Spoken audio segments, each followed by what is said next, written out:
Welcome to my YouTube channel Ramesh online.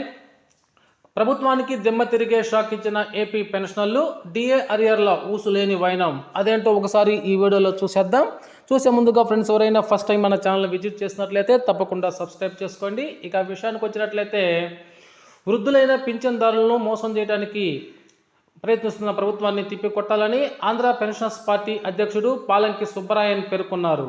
నెల్లూరులో విలేకరుల సమావేశంలో మాట్లాడుతూ, క్వాంటమ్ ఆఫ్ పెన్షన్ను రీస్టోర్ చేయడానికి అనుమతి ఇవ్వాలంటూ కేంద్ర ఎన్నికల సంఘానికి లెటర్ రాస్తామని నమ్మించే ప్రయత్నం చేయనున్నారు. ఎలాగూ వారు అనుమతి ఇవ్వరు కాబట్టి, చూసారా నేను ఇద్దామని అనుకుంటే చంద్రబాబు అడ్డుపడ్డారు అని చెప్పి సానుభూతి పొందాలని చూస్తున్నారు అని అన్నారు. అదే 1వ తేదీన రావాల్సినటువంటి పింఛన్లు రావటం లేదు. సంవత్సరాలుగా గడుస్తున్నా కూడా ఇంతవరకు డిఏ అరియర్స్ అనేటువంటి ఊసే లేదు అని పాలంకి సుబ్బరాయన్ అయితే ఆగ్రహం వ్యక్తం చేశారు. Okay friends, thank you for watching my videos.